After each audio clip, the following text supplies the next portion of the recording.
Clemson Dubcast. It is Saturday, July 20th. Also, welcome to Talking Season in July.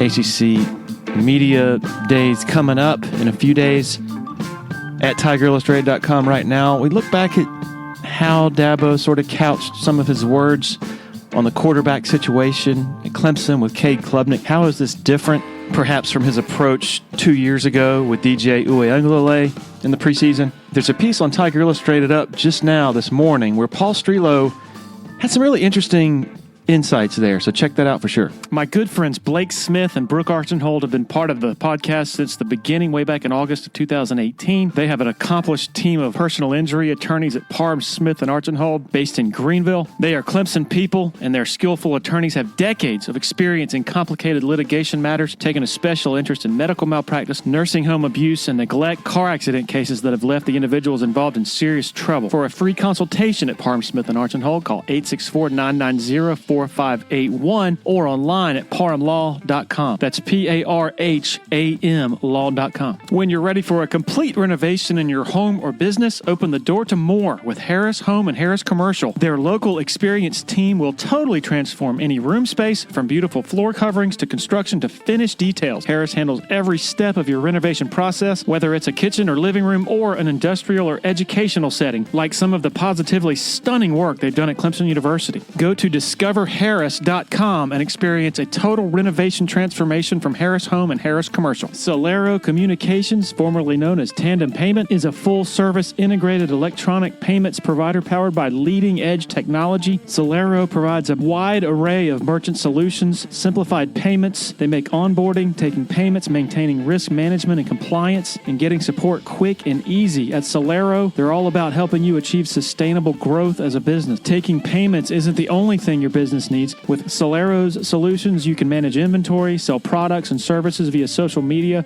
schedule staff, track sales, get reports, and much, much more. Find out more about Solero at solerocommerce.com. That's CELERO commerce.com. Okay, I took my fancy recorder to the Clemson Media Day several days ago. Sometimes it's good to listen back to the high-quality, uncut appearances from these assistant coaches who we don't really get to visit with very often. Today, we get to know a lot more about first-year offensive line coach Matt Luke and first-year ends coach Chris Rumph. Enjoy. Here we go.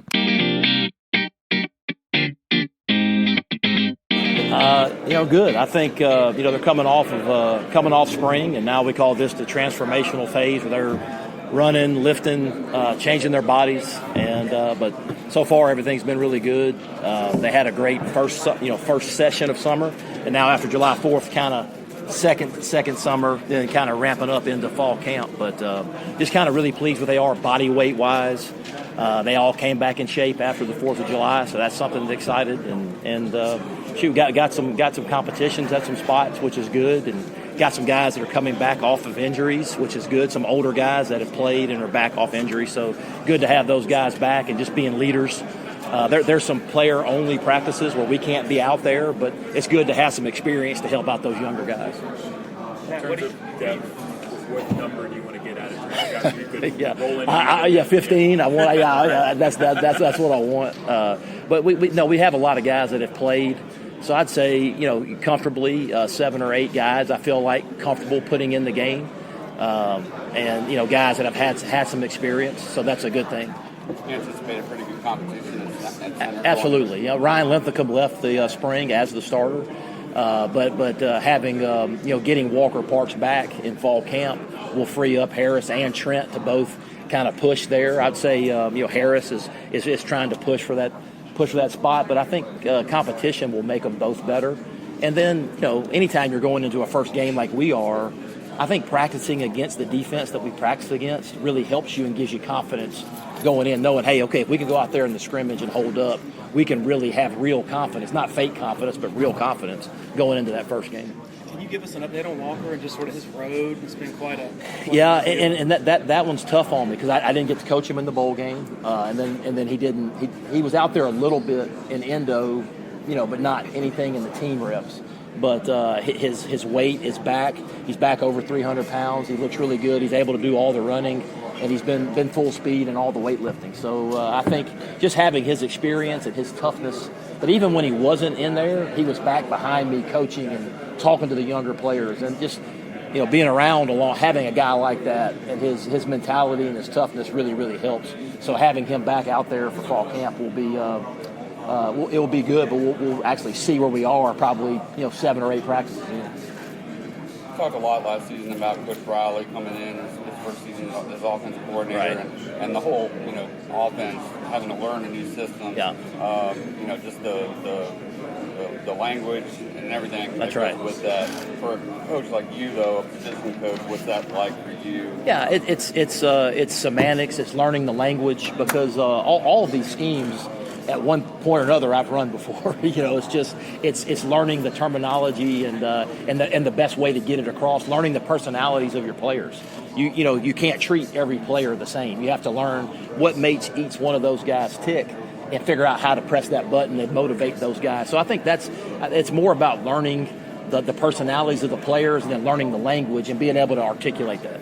How's that transition getting to know the Awesome. I think one of the best decisions was coming in that bowl game, because the best way to get to know somebody is to get thrown in a tough situation, to get thrown into the fire, have to coach them, have to be in there making adjustments. That's how you get to know people. And I think having that really helped going into the spring, because you already had a little bit of a base, as opposed to just coming in right before the spring. So I think the bowl game was tough just because you're learning on the fly. You have really a week to get ready to go, but I do think it paid dividends in the spring, having already built a base of a relationship with the guys. Last year they did some mixing and matching on the left side with Tristan and Colin. Yep. How long did it take, I guess, during the spring before it solidified in your mind that, okay, Tristan's my guy, tackle Colin? Yeah, I think Colin is unique because he's such a good athlete. He is probably the best athlete of everybody on the line. He can do so many different things. Probably besides center, he could play every position. So it gives me some flexibility to play him in a lot of different spots. He started guard in the bowl game, but he's also a good enough athlete to go out there and play games on the edge at tackle. So, injuries are a part of the game, and they're going to happen. So to have guys that can play multiple positions, I think, is critical. I guess in the spring, guys were sort of talking about your Walt Disney quote, like no chip paint Yeah. versus jump. Yeah. Where did you learn that, and kind of like how do you reinforce that? Yeah, so David Cutcliffe told me that story a long time ago, and it was just always a vivid picture to me about everybody doing their part. And if you don't have any chip paint, everybody's playing hard. All the horses are jumping. To me, it's a very vivid picture of what it's supposed to look like. And I want to have an offensive line when they walk out there and everybody watches us play, that they're finishing the way they're supposed to finish, that they're playing a certain way. This game's meant to be played a certain way, and I want to see our guys doing that. And because to finish a play requires zero effort. To go out there and play as hard as you can and say, man, the Clemson O-line plays hard. Like that requires zero effort. And that's what I want our guys to play that way, because I think you can ignite the whole sideline. You can ignite the whole stadium. When the pile kind of is stopped and all the O-line comes and pushes the pile, and then everybody starts cheering. That to me is what it's all about. That's what playing offensive line is about. I guess how much did you yourself, even though you didn't coach last season, whole season, go back and watch all the games from last year? Yeah. And what I had to do that to try to learn the offense. what were some of the things you noticed from the offensive line that you feel like are points that really have to improve and take over? Well, I didn't really. I was watching it to learn the offense. I was using the spring to try to mold and create confidence and a little bit of a swagger and an edge that you have to play at this level. And so that was my biggest is to instill confidence in these guys. Say, look, you're going against a defense that's really, really good, and if you can do this against them, you can do this against anybody. So that was really my main mindset, was creating a standard of effort and toughness, and then creating that confidence to say, okay, hey, we can do this. Let's go do it. And so that was really my mindset coming into the spring. Matt, you kind of parachuted in here in early December and were thrown into what's going on. Now, these few months, do you feel like, hey, I'm back to I like doing this part of things. I like, because the head coach situation is completely different. Correct. Right? Yeah. Have you gotten yourself back in mode of like, I like this part, and this is what. That's why I'm here, because I do like this part. I love the relationships. I love building. I love being in that O-line room with the relationships and just the building, and help taking a young man to where he doesn't even think he can go. Like that's the part I enjoy. I enjoy the locker room. Yesterday was the first day back in the office. The camaraderie with the staff. That's the part that I really miss, and that's the part that you love. That's what college football is, and just to be part of this Clemson culture. Like everybody talks about it. They have all these key words and phrases about Clemson and their culture, but it's real, and it's fun to be a part of. Coach, a friend of a friend from Mississippi told me that they couldn't believe that you took this job, that you went back into coaching and said, no way you'll go back to position coaching. Right. Can you just take us back to that time when Coach Swinney, what started that itch for you, and when Coach Swinney contacted you, like what went into that? Yeah, I mean, just being out. I think you get a couple calls and you're like, no, I don't want to do this, no. But there was something when Dabo called me, there was a pause, and I was like, you know what? If I'm going to do it, that's the place I want to do it. And I'm excited. I enjoy being a part of this culture, and I just really want to help get this thing going, back, because they've been really good. I think that people paint the narrative, they haven't. They've been really, really good. There's been a long, sustained period of success.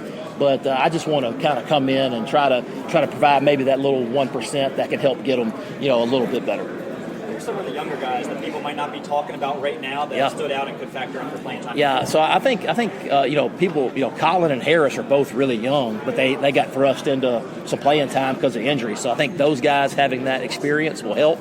But some of the freshmen coming in, like people haven't talked about Dietrich Pennington and Ian Reed. Like that, those guys, I think will have a chance to compete for some playing time. And then Watson Young was coming off a knee injury. He's had a great summer. He looks great right now. He's running, so he'll be full speed when it comes. Mason Wade, he had a good spring. And then Elijah Thurman is like 315 pounds right now, and he looks great. Super athlete. Saw him dunk a basketball. I was like, yep, we need to take that guy. So just a super athlete. So I think some of those young guys, those are just to name a few. Did you see Pennington making some progress during the I think Dietrich just getting his body weight right and getting to where he can play hard all the time. I don't think the athleticism, he's like 340-something pounds at 24% body fat. So he's really a specimen, but just trying to get his body to a point where he can play hard for a sustained period of time. And I think he could really help us if he does that. You might have been asked this already. How's Parks doing in his recovery? Yeah, he's doing good. That one's a tough one for me just because I didn't get him in the bowl game or spring practice. But right now he looks as good as he's looked since I've been here. He's full speed running, full speed in the weight room. So like I told somebody earlier that probably 5 or 6 practices in to fall camp you'll really know a lot more. The familiar week 1 opponent. What's it going to be like playing Georgia again? How's your relationship with Kirby and all those guys? Relationship is good. It's just obviously it's about the players on the field against a really, really good opponent. I think the positive is the motivation to prepare all summer when you have an opponent like that, I think is good. So it helps you prepare with that edge, and you know what it's going to take. And I think playing an opponent like that, you find out a lot about your football team early, and how it's going to look. How would you describe your coaching style? Let's say somebody that isn't too familiar. How would you describe your coaching style mixed with your personality? Yeah, I'm a people person. I enjoy that part, but I would say passion, energy.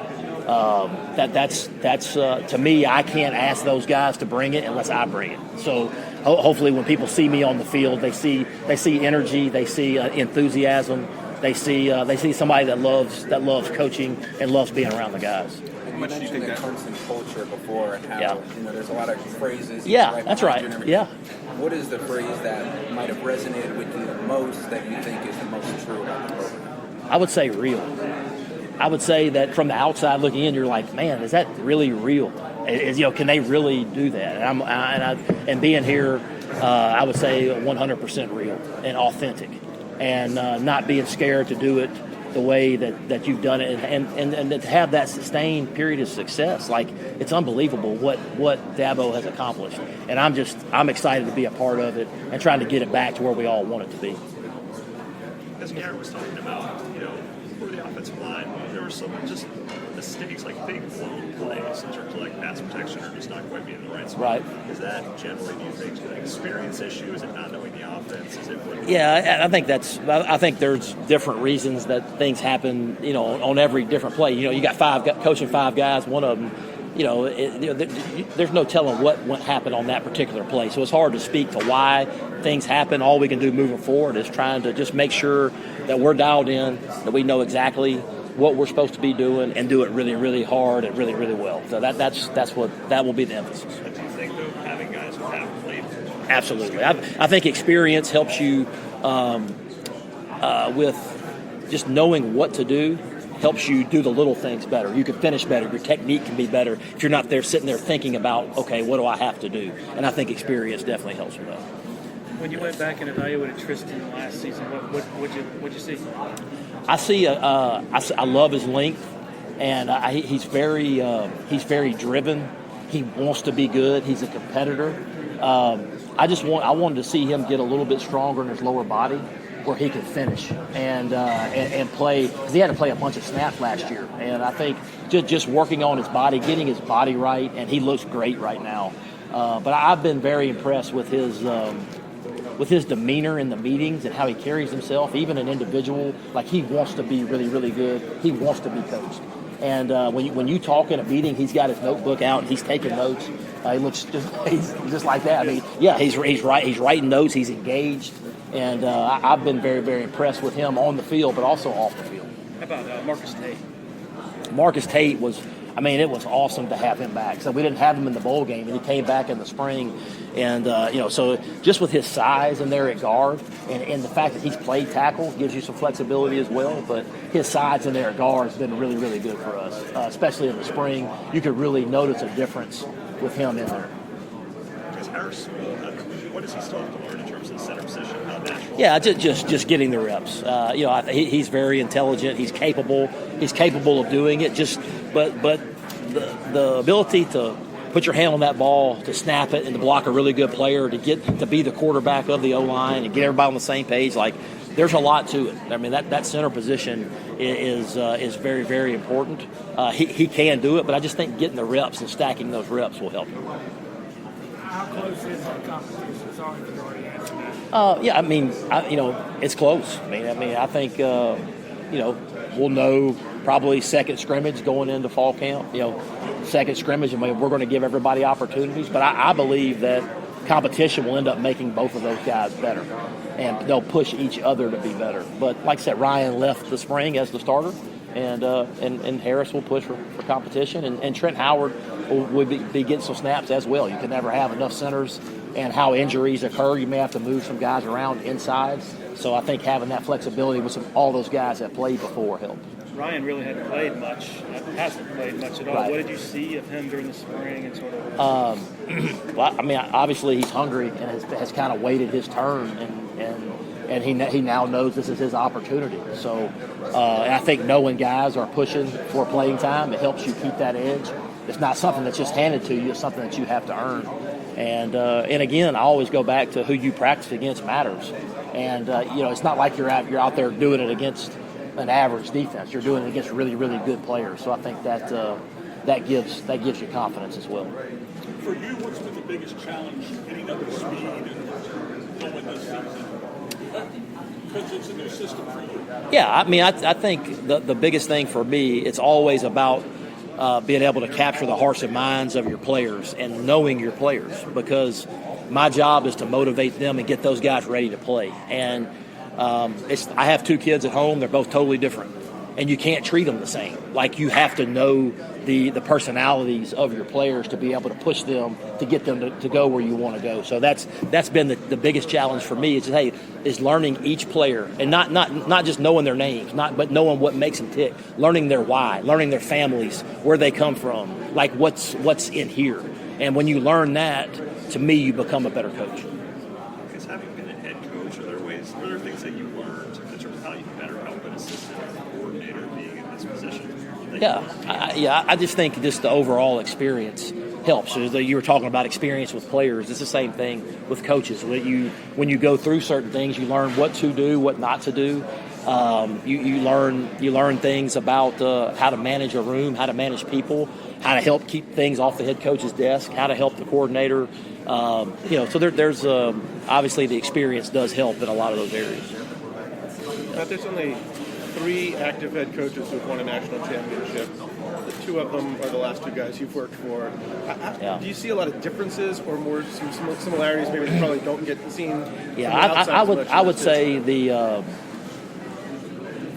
both do a good job at being who they are, and I think that's a hard thing to do in this climate where there's so much pressure to do things a certain way. I think both of them stick to who they are, and I think that's a credit to both of those guys.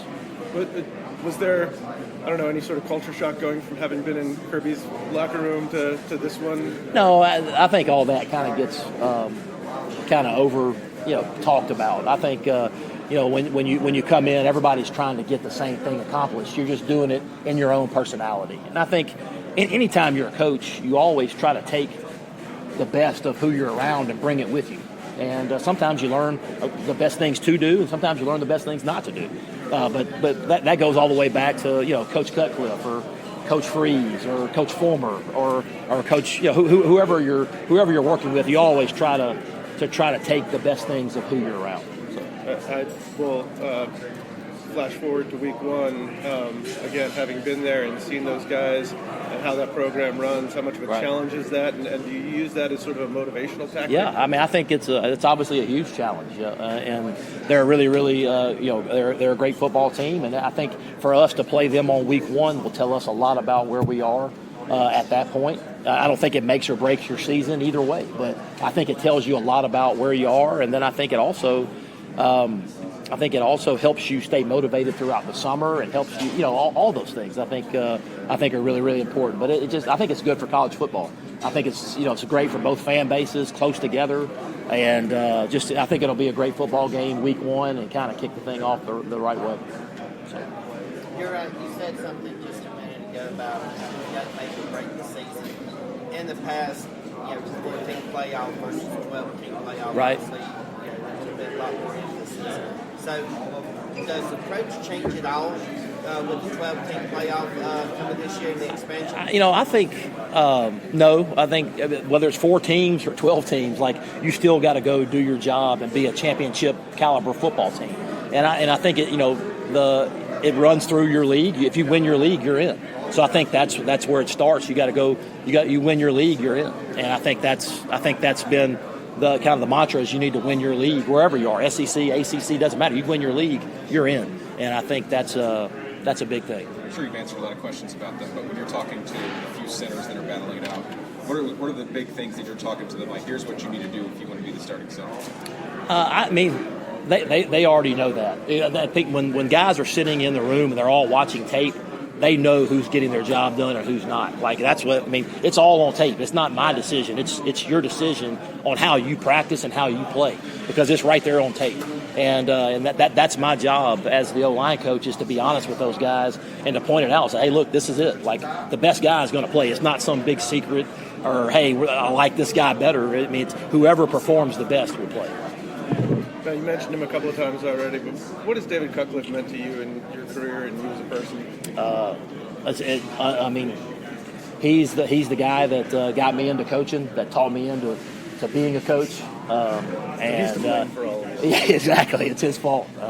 But he's a tremendous person. He's a tremendous mentor, and somebody I've always looked up to. And he's when you stand in front of your own team. And you hear certain things coming out of your mouth, you're like, okay, that's how I was molded, that's how I was shaped. But he's just a tremendous man, tremendous coach, and I learned a lot from him. Talk about, again, going back to the chip paint thing, just a lot of talk about your energy on the field, where did that come from? Just your. That's just who I am, and that's what I enjoy doing. And so it's easy to have passion when you love love what you're doing. And that part, being out on the field at practice with the guys, that's where you really get better. And that's that practice field and all, like, you practice this game way more than you play. And to try to take advantage of each and every day out there with those guys and push those guys to be better, you want the games to be easier than practice. And so to be out there and to try to provide that energy and that spark, I think is really important. Guys, what have you seen on the side his versatility? Yeah.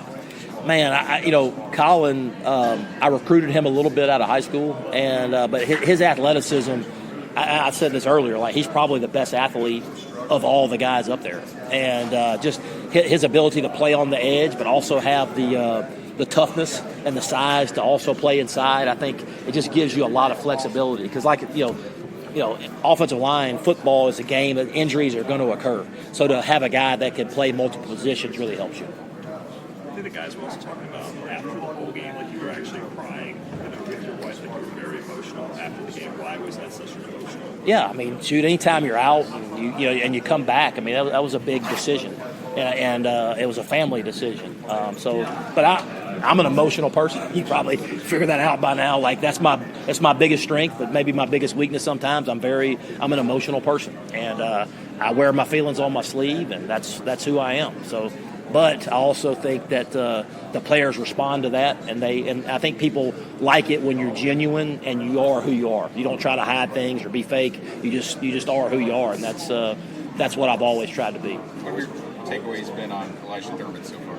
Athleticism. He's really done a good job of changing his body. He's probably gone from 295, 300 to maybe 310, 315-ish, like, kind of fluctuating between there. So he's done a good job changing his body. So I like where he's headed. Just going back to the bowl game, like, what was that like, that being your first game back, how back and forth that game was? I mean, I like that we won. That was just a different experience. But I think what you gain from being in a situation like that in the trenches with your guys, I think it really was a benefit going into the spring. It wasn't always pretty. It didn't look the way you want it to look all the time. But I think the benefit of being out there with the guys really paid dividends going into the spring. So it was worth it. Yeah. With all the changes we've seen on the recruiting trail, yeah. How easy was it for you to slide back in there after being away for a couple years? Yeah, there's a lot of things going on in recruiting, but it still goes back to relationships most of the time, and just trying to create those relationships and build those relationships with the families and the kids. That's the part I enjoy about recruiting, just meeting people and talking to people and building those relationships. Matt, if I've read correctly, your time away, it's not exactly time poorly spent. You were enjoying life for the most part. Right. And then you hear a lot from coaches these days about it's not a pleasant time necessarily to be coaches with all that's going on. Yeah. What made you want to come back? Like, I mean, again, when you got coaches kind of looking for ways to get out. Right. Well, I mean, I just, that time with my family was awesome. But that's all they've ever known is their coaches' kids. My wife and I have kind of been through this roller coaster of college football together, and we just all we came together and we felt like this was a great opportunity, and where you're doing it at matters, and coming have a place, be able to get back into it at a place like Clemson for me was really special, and everybody here has been awesome. Just not only with me, but with Ashley and Harrison and Cooper. It's been really good. So last question. So what was the selling point to bring you back, for you to get up off the couch? Truth be known, I mean, this was something that we were looking at, and it just praying hard about the right opportunity, and the right opportunity came somewhere where I felt like we were going to be able to have a chance to win a national championship and be around great people. And I've been fortunate in my career to be at some really good places, and just excited to be a part of it here. Upstate foodies, want to take a moment to talk to you about our favorite taco spot, Willie Taco. 5 locations across the upstate. This award-winning team has been serving up fresh taco fusion for a solid decade now. The chefs at Willie Taco utilize the freshest, most creative, and sometimes unexpected ingredients in their kitchens. Come see why Southern Living, Garden and Gun, and Food and Wine Magazine are raving about Willie Taco and their signature offerings, such as their Southern Tide, crispy avocado, Nashville hot chicken tacos, literally flavors you will not find anywhere else, folks. And don't forget about the cocktails. Super fresh margaritas, ice cold cerveza, and over 80 tequilas served up daily from behind the bar. So don't wait, folks. Your Willie Taco Familia is ready to serve you up their twist on funky, fresh fusion. It's the Willie way. Want to share a quick word about Founders Federal Credit Union? If you've been to a sporting event in Clemson, you've probably heard about Founders already. They are the official credit union partner of the Clemson Tigers. In addition to that, all Clemson faculty, staff, and students are eligible for membership as well as IPTAY members. Its office is located beside the Walmart Neighborhood Market on Old Greenville Highway in Clemson. For more information, go to foundersfcu.com. Another loyal supporter of the Dubcast is Blackacre Law Firm in Greenville, a subsidiary of Parham Smith & Archambault. Blackacre helps South Carolina residents achieve their dreams of home ownership by providing experienced professional representation for real estate closings. Attention to detail is crucial in real estate law. Blackacre is committed to making sure nothing gets by them preparing residential or commercial closings. Blackacre also offers estate planning services for their clients in the Greenville area. Find out more about Blackacre at 864-326-3507. I think one of the things that,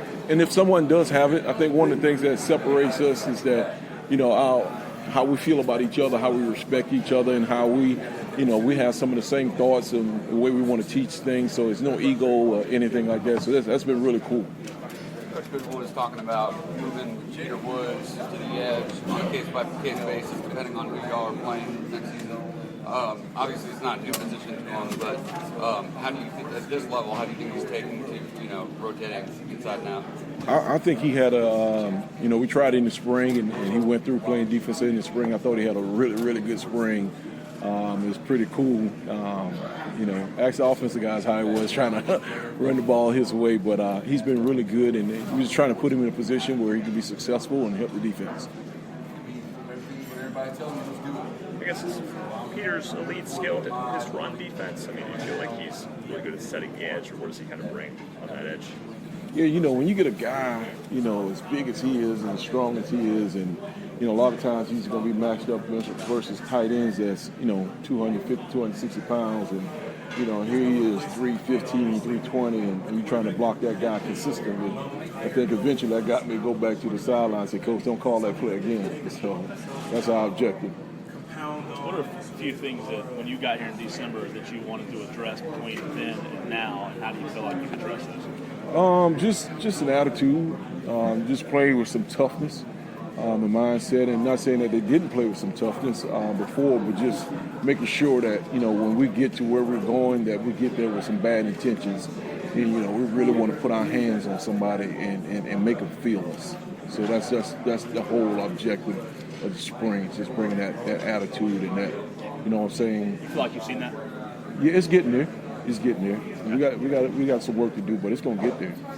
Coach, what are some tactics or drills or ways you try to instill that into a team to raise that intensity and that physicality? Just the intensity, drills are drills. You go to Georgia, you can go anywhere, and same drills we're doing is just, what's your intent? What's your attention to details? What are you trying to accomplish? Sometimes guys just do drills but we want to do drills that's meaningful. And then when we do it, we want to do it with an edge about us that we got a saying, when in doubt, choke a joke out. So that's what we're trying to do every play is choke a joke out. I think this is the first time Dabo tried to approach the can you maybe go out and share some of the previous? It happened before, and it was really interesting. I don't want to get into too much details about it, but it was really, really interesting. And it wasn't the right time at that moment, but this was the right opportunity, the right moment in my career and where I was. It was just perfect this time around. Coach Lawson seems to have come a long way since he first stepped foot on campus. That interception he made in the spring game looked like a DB. How impressed are you with his athleticism, his ball skills for a defense? I just pulled out one of my old tricks. Nah, I'm happy for that kid, man. He's a guy. He has a lot of energy, man. He wants to please coach, and man, he worked hard. And just to see him make that play was really, it blessed me. I probably was more excited than he was about to play, and this is the sky's the limit for him. And I'm excited for where he is, where he's going. So it's going to be a really good ride with him. Coach, from a development standpoint that you were able to see in the league, what do you feel like you were able to bring from there back to the college game now that you spent some time in the pro to help those guys get to the next level? I think sometimes, just the attention to details, just being on top of things, having an eye, what to look for, maybe, the foot pointed this way, the hands this way, the eyes this way, just trying to really break it down and just, get those guys. And because, in the pros, you're dealing with the best of the best. And so you see how those guys work, and you listen to them, you collaborate with them, and just trying to bring some of that knowledge from, what I've learned from some of the great guys that I coach and implemented here at Clemson with my guys. What's your assessment of Rumph after the spring? What's the grass and what you see sort of? Man, he really progressed really well. It was a shame that he got hurt during the bowl practice. I wanted to see him play, but man, if you've seen him, he's put on about 10 or 15 pounds. He's starting to understand the game. He's one of those guys. He's really smart, and I don't want this to sound the wrong way, but when you're as smart as he is, sometimes you can become a robot. So you say, hey, I want you in the B gap.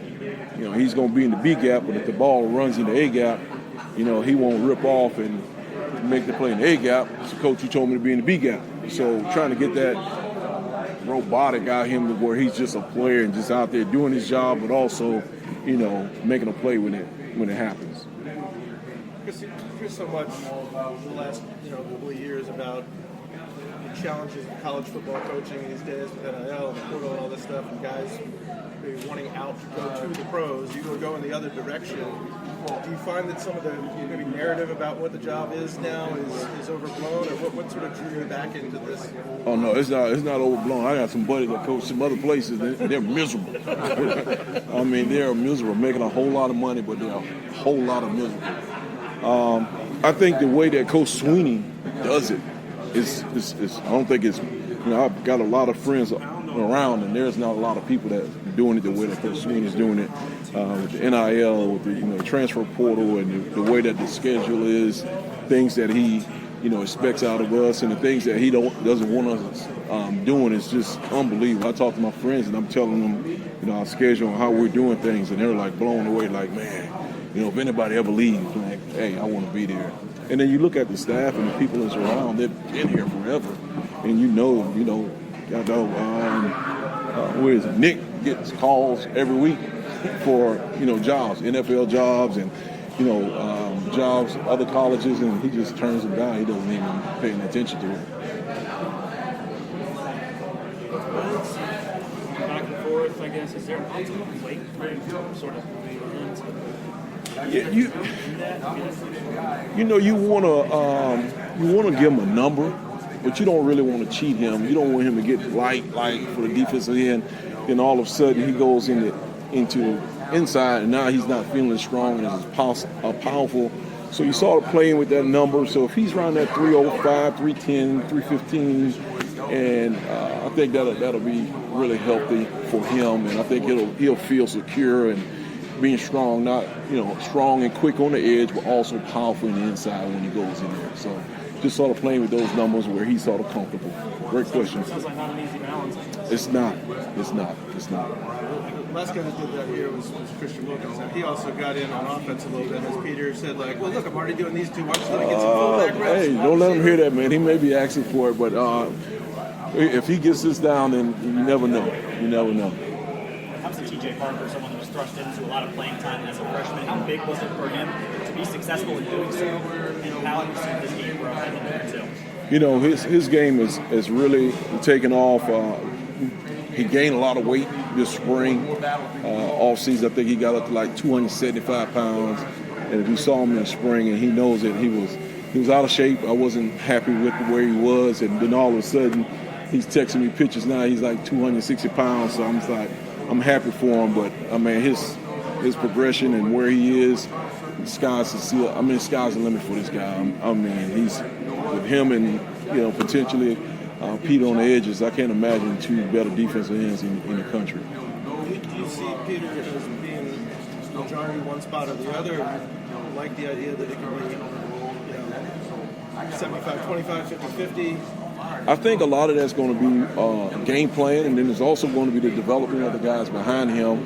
Those guys really step it up, and then we're like, you know what? We won't lose anything or lose much if we put him inside full-time and then have this guy at defensive end full-time. So we don't want to rob Peter to pay Paul. We want to sort of like balance it out, but we also want to get our best 11 on the football field as well. Who do you think are the guys that are really kind of challenging to make that situation occur? We got a couple guys, a few guys. You got Denhoff, a guy who's been around a while. You got Shaq Lawson. You got AJ, and then you got Zaire Patterson. So those guys, the beautiful thing about those guys is that they're different body types. And so we just got to make sure that we're putting those guys in the best position to be successful. I guess Jaheim Lawson, where is he physically in terms of, I know he was a guy who came to college like 200, 210 pounds. Kind of where is he physically in terms of? He's strong. He's quick twitch. He can rush the passer, I'll tell you that much. He can really rush the passer, and he's improving on, stopping the run. So I just tell him, if you want to rush the passer, to get the three, you got to go through first. And so you got to be a good run stopper. What are some things you're really emphasizing or you want to emphasize this fall? Just, like I said, toughness, understanding the game, being a student of the game, and understanding football situations, and just being a really good all-around football player and finding your niche in this defense.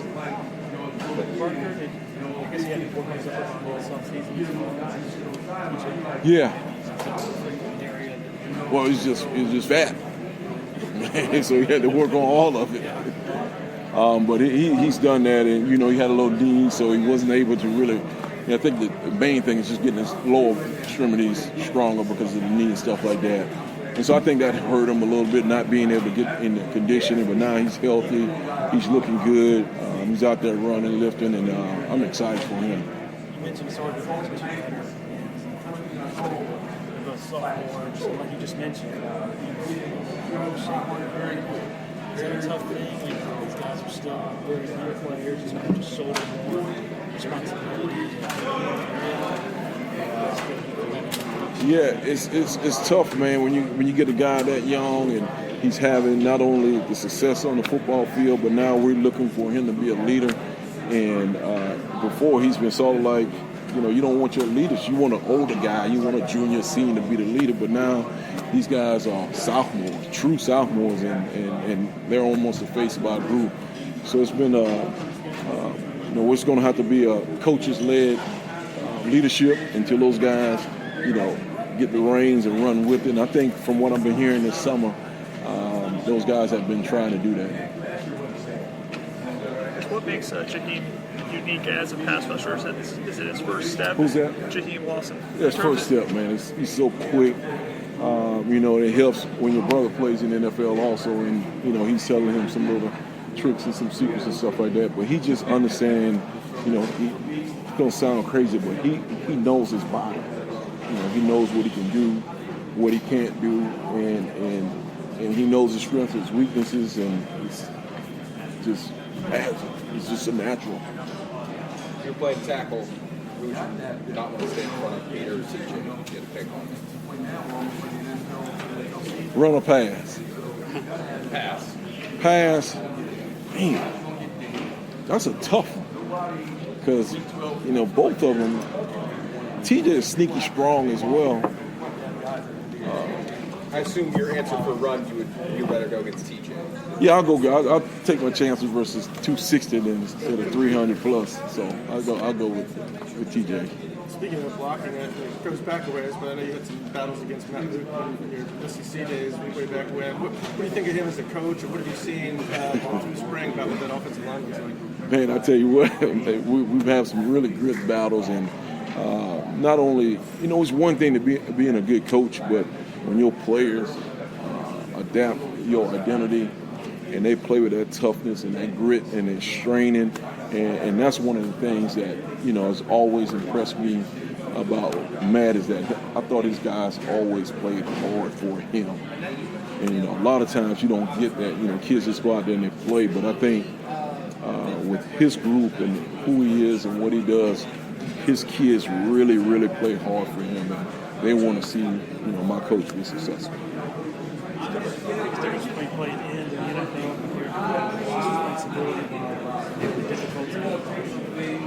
For as when you say you're talking about technique, you're talking about. Well, I guess what I'm maybe getting at is I guess more hard stuff in college. Maybe not anymore. There's a lot of the NFL. I think probably college. There's a lot of some unorthodox formations that you can get in college that you're not going to get in the pros. There's some run schemes that you're going to get in college that you definitely won't get in the pros. So I think the menu that a college guy has to go against for us offensively is probably more in college than it is in pro. But in the league, that guy you're going against is a werewolf. Every week is a werewolf. Because we're seeing from Jaheim Lawson, it's in there somewhere. Are you starting to see a football player come out that can be impactful on Saturdays? Yeah, we were just talking about Jaheim and how impressed we are with him, how pleased we are with him, especially with his pass rushing ability. And I think right now that's going to be his calling card until he becomes a guy that's dominant on first, second down. But I think his calling card right now is his pass rush, and he's doing a really good job. He's accepting his role as of now, and he's just getting better every day. I guess we're not in camp yet, but Darian Mayo just got here. What have you seen from him in terms of what he looks like physically, and do you have any kind of expectation level for? I just want him to come in, learn the defense, and I don't care what you do, just do it full speed and do it with balance, and I'll coach up the rest of the stuff. I guess he's 6'7". He's a big boy. Yeah, how do you coach a defensive end that tall? Oh man, hey, coach, you just say you coach the rest of them. Coach, and there's some things that he's not going to be able to do. He won't be able to bend, and he won't have the first step quickness as Jaheim, but Jaheim won't have the length that he has as well. So you sort of cater around what he can do, what he can't do. You coach him up on the things that he can't do, and you just polish up the things that he can do. How much do you think you benefit coaching alongside Coach Eason? How much for who? How much do you think you benefit from coaching alongside? Oh man, just his experience as a player in the NFL. He's a coach in the NFL. He and I had a relationship prior to me coming here, so it's going to be really exciting. He's challenging me, I'm challenging him. We're getting in the meeting rooms trying to come up with ideas of, how can we take these guys to the next level. Me learning from him, he's learning from me, and learning from the players. So it's really exciting. It's really exciting to have a guy with that kind of knowledge and, his background to be able to just, sit in the room and just chop it up with him. Also hasn't gotten a lot of preseason life. He hasn't played a whole lot. What are his assets right now? Where you kind of see him needing to take the next step? I think he's becoming an all-around football player. I think, I'm not sure, but I think when he first got here, I think he just tried to focus on rushing and passing. But now he's really taking a liking into, playing with some toughness, playing with an edge, and he's becoming a total player. And so I'm looking for him to take another step this summer right here in camp. The big defense has changed or evolved since your first stint here, or is it very similar? It's probably more aggressive. It's more aggressive, and it's more probably more player friendly. For instance, a guy like Jaheim probably wouldn't get an opportunity to play as much because he didn't fit the mold before. But now with the defense, with the flexibility, okay, what can he do? What can this guy do? Okay, let's put him in this situation. Let's create this package where we can maximize his ability. And now, you don't have a guy like himself or AJ or K. Denhoff or whoever sitting on the sideline because they're not really good run stoppers, but these guys can rush the passing, and they're just sitting on the sideline. So, Coach Goodwin has done a really good job of finding roles for him and allowing me and Coach Eason and the rest of the staff to try to get those guys in the best position to be successful. You had lost one defensive end after the spring. Mm-hmm. How did you guys evaluate that position? Who'd you move up from there, or were you going to help with the depth? And also, did you guys even look at the portal to see maybe somebody you could find? Coach Swinney asked, did I want to go in the portal and get anybody? And I was like, no, I was happy with the depth and the people that we have on the team right now. So when he decided to leave, hey, for whatever reason, wish him much success, but we got to keep moving. Going back to Darian Mayo, him getting here in early May, does that give him a leg up, maybe being in the spring? He got a little later. He got late. He's only been here a few weeks, about 4 or 5 weeks, something like that. So it's late May when he got in. So he's just trying to, get acclimated to, the running, the lifting, and just trying to coordinate his body because he's going to. This next few months, he's going to grow, he's going to get stronger, he's going to get bigger, he's going to get faster. So just trying to coordinate all that together and now mold it into a football player. So it'll be an interesting camp for him. I wish he couldn't have gotten here early, but he's here now, so we're happy and we're going to continue to develop him. Talk about guys having different roles. What kind of role could Cade Denhoff have? What sets him apart in terms of his skill set? I think Cade Denhoff his ability to play along the entire defensive line, not all ability, but just the knowledge of the game. So you feel good when you have him in. You can put him in any situation, and he's going to be able to adapt to it, where some guys is just at this position and that position, where Denhoff, he can go here, he can go there, he can do a lot of different things. So when you put him in, you're not even worried about, falling off or him making mistakes and stuff like that, because he's going to do his job. Is the story going to still be in hands for you? Is Caden still going to work at hand? Yes. You mentioned some of the stuff that you aren't asked to do or asked not to do that some other coaches have to do. Mind sharing some specifics on, or is there an example of something that just Dabo does differently that other coaches would love to be in that scenario? Yeah, it's a lot of them. Just the recruiting process. We pride ourselves in who we offer. You go and look at some of these other schools; they got 400